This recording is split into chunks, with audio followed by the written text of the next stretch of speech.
কাঠগোলাপ বিসর্জন। কবি ইমরান হোসেন আদিব। ক্যালেন্ডারে সেপ্টেম্বর 30 তারিখ। লাল কলম দিয়ে গোল দাগ টেনেছি, পাশে লিখেছি কাঠগোলাপের বিসর্জন। মনে হয়তো প্রশ্ন জেগেছে যে কাঠগোলাপের আবার বিসর্জন হয় নাকি? হ্যাঁ, হয়। সপ্তাহের সোমবার ছিল দিনটি। শরতের আকাশে গুড়ি গুড়ি বৃষ্টি। বন্ধ হওয়া চা দোকানে হেলান দিয়ে সুদূরে ভেসে যাওয়া মেঘপুঞ্জ দেখছি। এসব ছাড়িয়ে পাশেই দাঁড়ানো এক নারীর কান্নায় ভাসছি। পরনে লাল শাড়ি, কপালে টিকলি, চুড়ি পরা হাতে।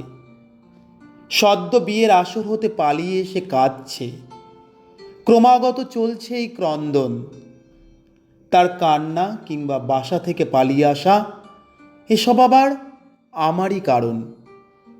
ভালোবাসায় কি শুধুই প্রাপ্তি থাকে, নাকি ভালোবেসে মানুষ শুধু কষ্টই পায়?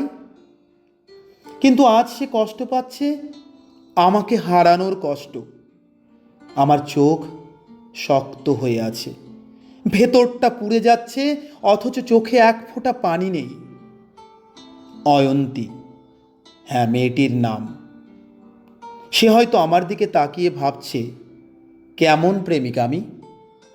প্রেমিকাকে হারানোর শোকে যার এতটুকু দুঃখ বোধ নেই। পুরুষকে সবাই কঠিন বলেই জানে, আজ না হয় আরেকটু জানুক। বৃষ্টি থামলে রিকশা ডেকে দুজনে উঠলাম। কতটা কাছাকাছি দুজনে। এভাবে কতদিন মোড়া গা ঘেঁষে বসেছি হাতের ভাঁজে, হাত শক্ত করে গুজে। আর আজ এত কাছে থেকেও কতটা দূরে। টিউশন পড়িয়ে নিজেকে চালিয়ে নেওয়া ছেলেটার কী বা করার আছে? যার ভবিষ্যৎ অনিশ্চিত, সেখানে আরেকটা মানুষকে সুখী রাখার বিষয়টা কতটা নিশ্চয়তা দেয়? তবুও মেয়েটা স্বপ্ন দেখেছে, শূন্য পকেট পুঁজি করে দিন পার করা আমার পাশে থাকতে চেয়েছে। কিন্তু আমি পারিনি মা বাবার আদরে বেড়ে ওঠা একমাত্র মেয়েকে তাদের অবাধ্য হয়ে নিজের করে নিতে। ভালোবাসি বলে আর দুটো মানুষকে কষ্ট দিয়ে নিজে সুখী হওয়া যায়? হয়তো প্রশ্ন উঠতে পারে, যেখানে তাকে পাওয়াটা অনিশ্চিত, সেখানে তাকে ভালোবাসতে গেলাম কেন? উত্তর জানা নেই। হঠাৎ একদিন উত্তরটা বলে দেব। আপাতত অপেক্ষা সুন্দর। রং বেরঙের আলোক বাতিতে সাজানো চারতলা বাড়ির সামনে এসে রিকশা থামল।